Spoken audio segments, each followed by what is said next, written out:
Being Scotland's capital, Edinburgh has a rich and beautiful history, but not all of it is pretty.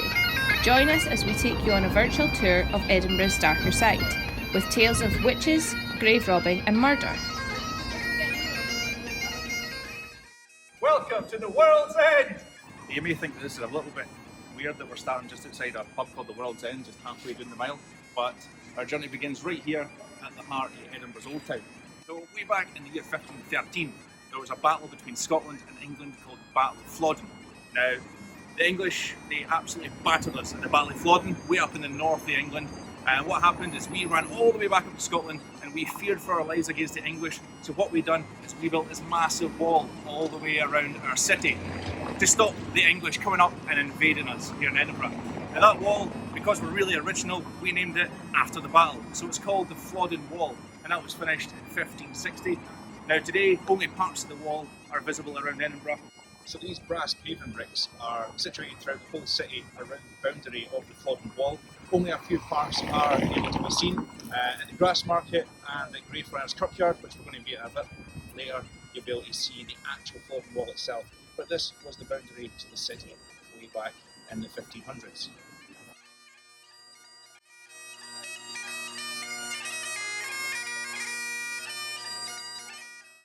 So we've just walked up the most famous street in Edinburgh, Scotland, in fact the whole world. This is the Royal Mile, named so because this is the route the royals took from the castle at the very top at the Castle Esplanade all the way down to the bottom where we've just walked up from, down at Holyrood Palace. Cheers for that, big man. The actual Royal Mile itself is a little bit misleading because it's not actually a mile long. It is a mile and 107 yards long, or what's more commonly known as a Scots Mile. There's many theories as to why it's called a Scots Mile, but I myself have my own theory. As you walk up the Royal Mile, you will see that, obviously not right now because of COVID, but there is plenty of pubs on the way down the mile. And my theory is it was a Scotsman who was measuring the Royal Mile, and on his way down he popped into every pub on the way down, and that's where he gets his extra 107 yards. Now, I say us Scots don't like our whiskey, but don't worry, I've only had maybe 5 a day.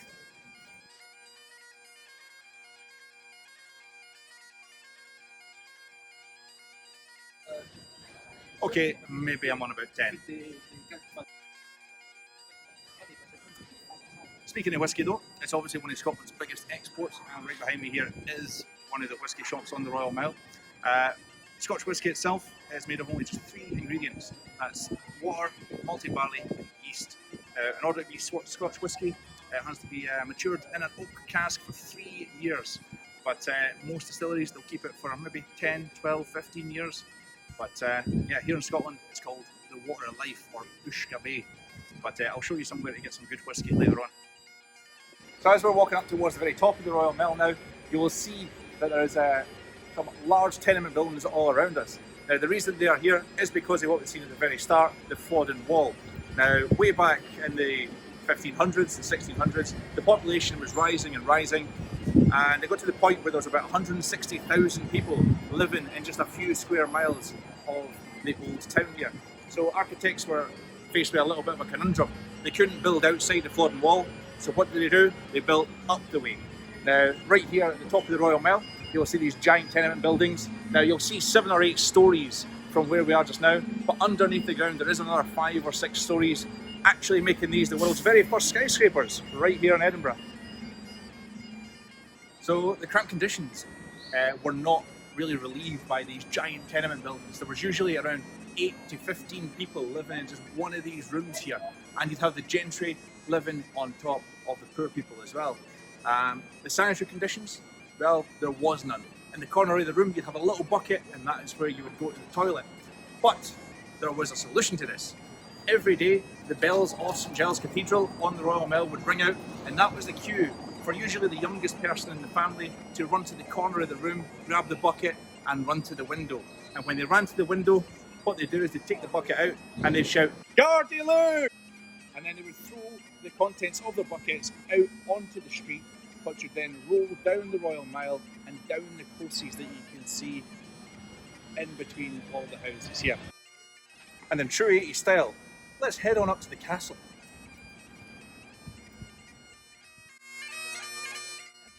Welcome to Edinburgh Castle. the very top of the Royal Mile, which at night time is where people come to have McDonald's in their cars.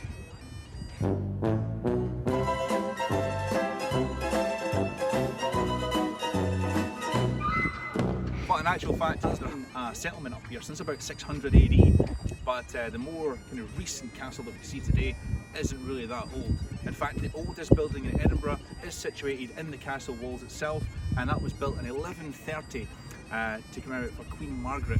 So Queen Margaret's Chapel in the castle there. Now you can go and visit Queen Margaret's Chapel, but it'll cost you about 16 quid to get in, which definitely not worth it. Go to Stirling Castle, much better.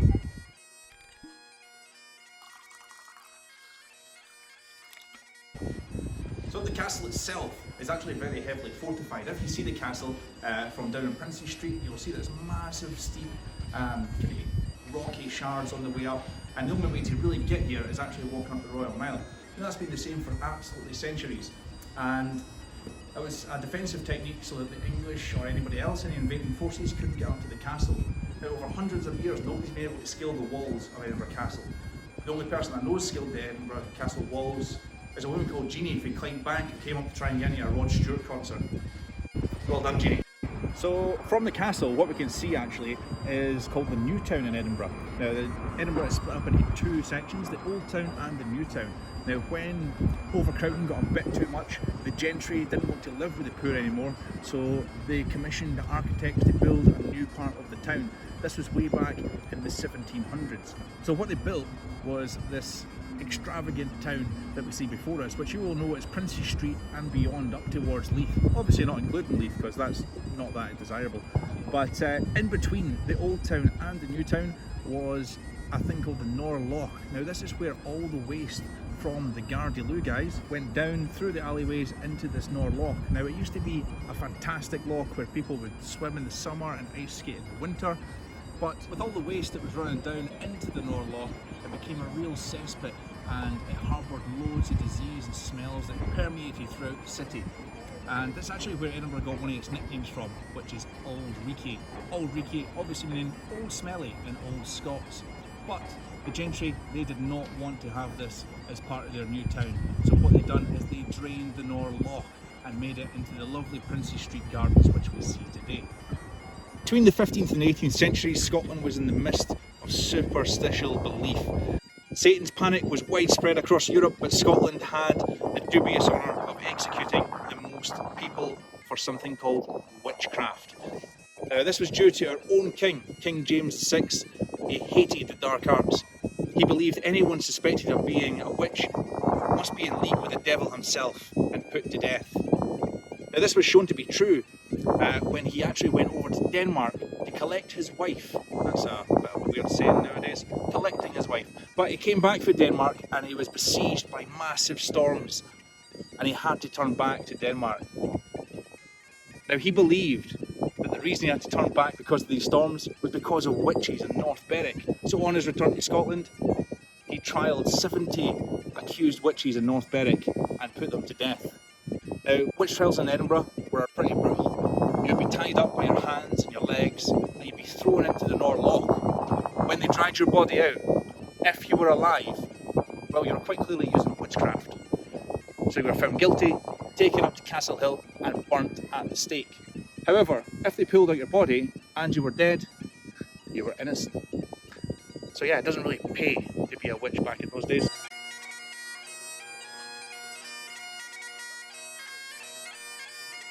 So where we are just now is just off the Grassmarket, and this was actually one of the sites of one of the most gruesome tales in Edinburgh's history. Now, some of you may have heard of it, but some of you may have only seen the rubbish Simon Pegg and Nick Frost movie of the same name. But I'm going to tell you the story of Burke and Hare. So in the 19th century, in the early 19th century, Edinburgh was at the forefront in medical advancement. And the anatomy school here in Edinburgh, they were really struggling for bodies because the government, they really rationed the bodies out throughout the country and there was a real shortage. Now, people in Edinburgh, they took advantage of this and they would go to the graves during the day, especially the criminal underworld. They would watch people being buried and then at night time they would come back, dig up the graves and brush off the bodies and take them to the anatomy school here in Edinburgh. They would take them to a man called Robert Knox. Now, Robert Knox was the head of the anatomy school here in Edinburgh, and he paid a handsome sum for bodies, especially nice, fresh bodies. He did not ask any questions. And this led to two men called William Burke and William Hare, who were two Irish navvies here building the Union Canal here in Edinburgh in the 1800s, to think, I want a piece of the action. So Hare and Burke became best friends. Hare, him and his wife, they had lodgings here in Tanner's Close in the west end of the Grassmarket, and he asked Burke to come and live with him with his mistress. Now it was here they devised the diabolical plan to be able to take death to the people rather than grave rob themselves. Now this started with an old army pensioner called Donald, who was living in the hostel at the time. Now he was very ill and he died of natural causes. But when he died, he was owing Hare £4 in rent. Now being Scottish, of course, we're as tight as an otter's pocket, so he didn't let something as little as death stop him from collecting on his debt. Now when Donald was lying in his casket, waiting to be buried, they took the body out and took him up to Robert Knox at the anatomy school, where they received the vast sum of £7 for his body, which in today's money is about £1,000. So that was enough to cover the rent and to purchase a few libations afterwards as well. Now, once they seen that they could make such a profit from bodies, they realised that they were onto something.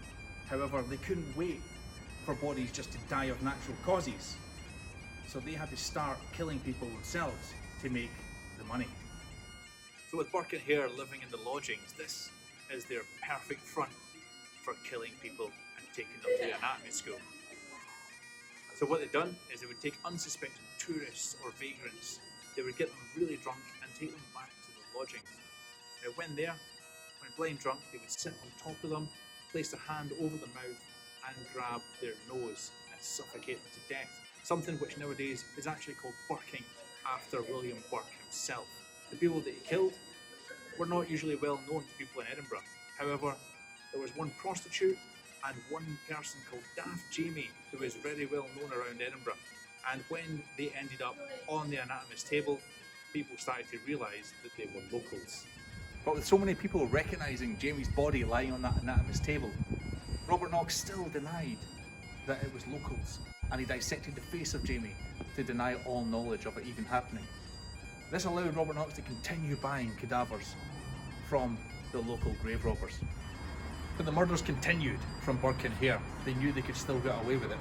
However, their final murder was of Mary Doherty, who was one of the lodgers in the lodge house itself. Now, the mistake that they made this time was that other people seen Mary Doherty in their lodge. James and Anne Gray were patrons of the lodge as well, and they waited until they left the lodge that night to murder Mary Doherty. However, when she didn't appear the next morning, the couple started to get suspicious, and as they walked past Hare's room, they seen the body underneath the bed, and they ran to contact the police. However, Hare's wife ran after them and offered them £10 a week to keep quiet about the whole affair. But the Greys, they still went to the police, and the police turned up at the hostel, but the body wasn't there. Burke and Hare had managed to take the body away and sell it to Robert Knox just in time. But as police questioned them, their stories didn't add up, and they were arrested on suspicion of murder. All in all, there were 17 murders committed by Burke and Hare. Now, when they were put to trial, the prosecution wasn't exactly watertight, so William Hare, he was given a little bit of an out. He was told that if he testified against his friend William Burke, he would be pardoned and allowed to go free, which straight away he did. Now, William Burke was then sentenced, and the sentence was really fitting the crime because he was sent to the anatomy school where he could be dissected, and to this very day his skeleton and a book made from his skin is on display at the Royal College of Surgeons right here in Edinburgh. So here we are at Edinburgh's favourite wee pet Greyfriars Bobby, just outside Greyfriars Kirkyard here. Now the statue itself commemorates a wee Skye Terrier called Bobby, who was the pet of a night watchman here in Edinburgh way back in the 1850s.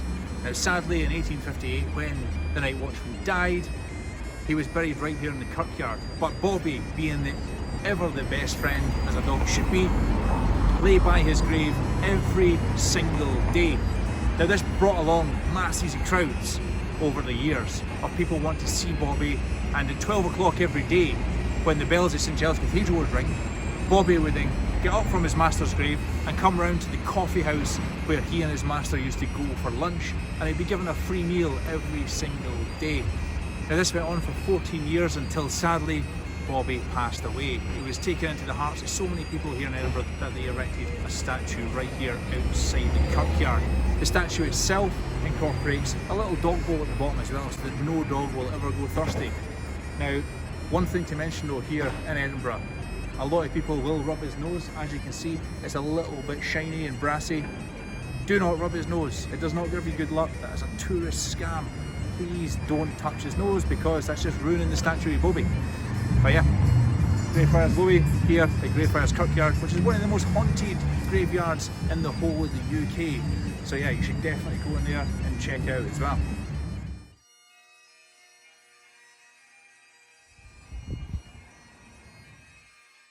So here we are in Greyfriars Kirkyard.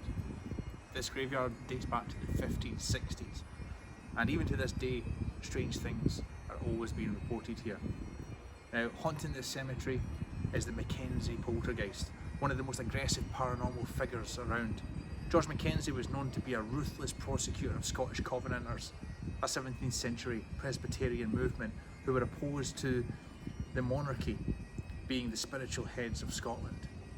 According to reports, his spirit was released in 1999 when a homeless man broke in to one of the tombs while he was looking for a place to sleep overnight.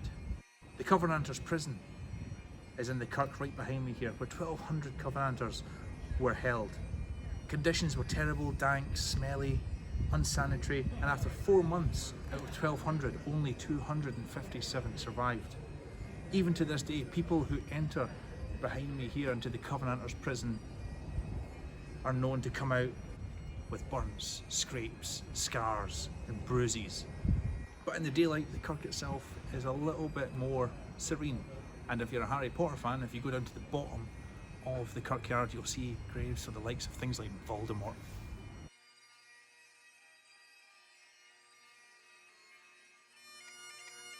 And that closes our virtual tour. I hope you've enjoyed it. From all of us here at the QMU Podiatry Society, have a good burn supper and we'll see you all again soon.